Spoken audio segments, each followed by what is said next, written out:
Good morning, citizens of America. This is the U.S. Citizen Journal Daily Brief for June 10, 2025 AD. I'm here to bring you the latest news from around the world. Let's dive into today's top stories. LA riots, Greta Thunberg, RFK Jr. fires Vax panel, AI hurts news traffic, documentary on U.S. manufacturing. 1. Trump deploys Marines to Los Angeles to quell immigration protests, defying governor.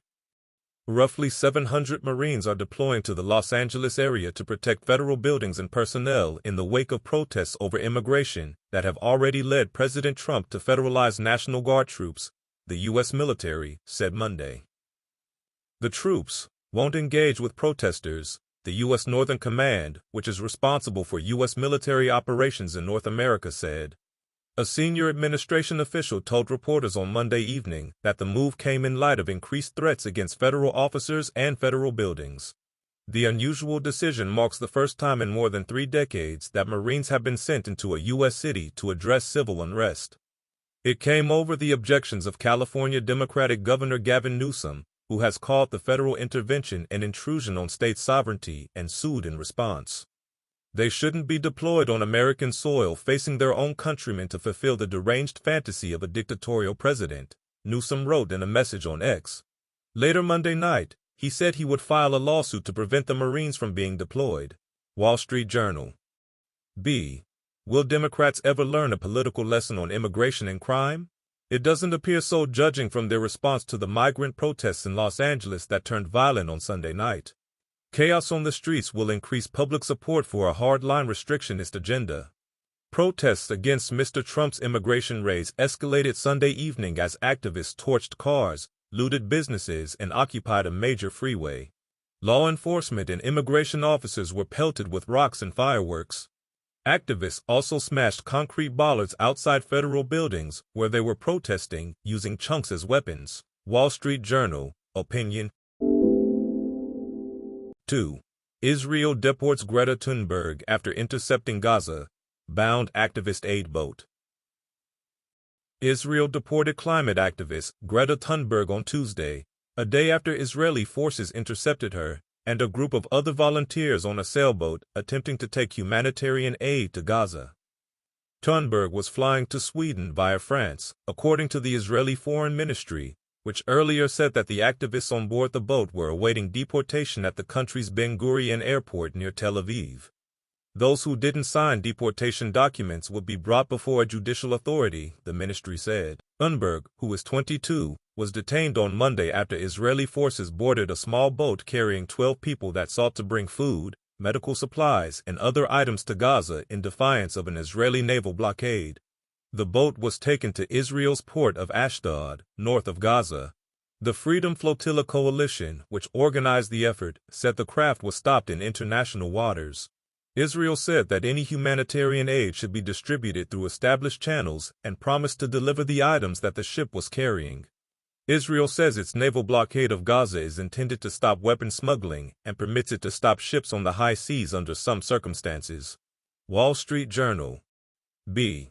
Published June 23, 2024, on Wall Street Journal, opinion page. Did I see climate warrior Greta Thunberg wearing a keffiyeh? Sure enough, there she was last month in a mob screaming "Shame on you" outside the Eurovision Song Contest, where an Israeli performer competed. Welcome to the Omnicause. If you protest one thing, you protest everything. Viewed through the lens of oppression, every cause is linked. Segments of the Omnicause are usually anti-capitalism, anti-growth, or pro-world government. Climate hysteria scores a perfect trifecta. Using twisted logic, socialism is apparently the cure for racism, but the backlash is enabling a political move to the right in Europe, South America, and, if polls are to be believed, the U.S. So why the Omnicause? My theory is that society is afflicted with a bad case of affluenza. Life has become too easy. We Google and use artificial intelligence instead of thinking, shoot up Ozempic instead of exercising, and rely on Obamacare instead of working. Even the well-off need to complain about something, so they complain about everything. Wall Street Journal opinion. 3. Health Secretary RFK Jr. fires entire CDC vaccine advisory panel, citing need to restore trust. Robert F. Kennedy Jr., the U.S. Health Secretary, on Monday fired all 17 members of the Advisory Committee on Immunization to the Centers for Disease Control and Prevention, saying that the move would restore the public's trust in vaccines. About two-thirds of the panel have been appointed in the last year of the Biden administration, Mr. Kennedy pointed out in announcing his decision in an opinion column for the Wall Street Journal. The CDC's vaccine advisors wield enormous influence. They carefully review data on vaccines, debate the evidence, and vote on who should get the shots and when.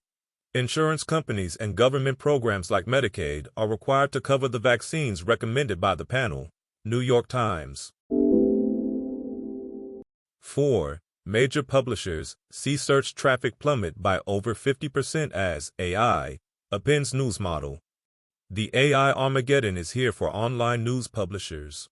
Chatbots are replacing Google searches, eliminating the need to click on blue links and tanking referrals to news sites.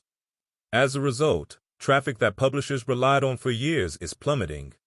Traffic from organic search to HuffPost's desktop and mobile websites fell by just over half in the past 3 years, and by nearly that much at the Washington Post, according to digital market data firm SimilarWeb. Business Insider cut about 21% of its staff last month, a move, CEO Barbara Pink said, was aimed at helping the publication endure extreme traffic drops outside of our control. Organic search traffic to its websites declined by 55% between April 2022 and April 2025, according to data from SimilarWeb.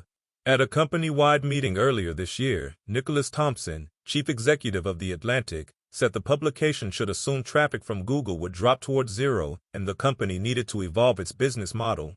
Editor's note: Citizen Journal is on track to reach over 200,000 views this month across our various Kansas-focused local, state, and national coverage, up over 200% from last month. So at the risk of talking my own book, the problem isn't AI, it's their content. Wall Street Journal. 5. Viral documentary reveals depth of hidden crisis in U.S. manufacturing. A popular YouTube educator has released a documentary exposing the hidden crisis in American manufacturing, and his 4-year journey to make a simple kitchen tool reveals just how deep the problem runs. Destin Sandlin, who runs the educational YouTube channel Smarter Every Day with over 11 million subscribers, set out to manufacture a grill cleaning tool, the Smarter Scrubber, entirely in the United States. What started as a straightforward goal turned into an eye-opening investigation into America's eroding industrial capabilities. The resulting video, released this week, documents his struggles to source basic components like steel bolts and metal chain mail from U.S. suppliers, and his shocking discovery that many American factories no longer even make the tools needed for their own production. The video resonates with growing concerns about U.S. manufacturing independence, particularly after pandemic-era shortages exposed America's dependence on foreign supply chains for critical items like medical equipment. Sandlin's experiment offers a ground-level view of deindustrialization's real impact on American communities and workers. His findings paint a troubling picture, from injection molding facilities that outsource their tooling to China, to the near extinction of skilled trades like tool and die making that once formed the backbone of American manufacturing. I highly recommend this 49 minutes video. Video linked in online newsletter. June 10, 1692. First Salem, witch hanging. That's all for today's brief. Join us again tomorrow for more news and updates. This show was produced by Greg Loving, wishing you a great day ahead. Please follow and rate us on Apple Podcasts or Spotify. It helps other listeners find us. Stay informed and ad astra per astra.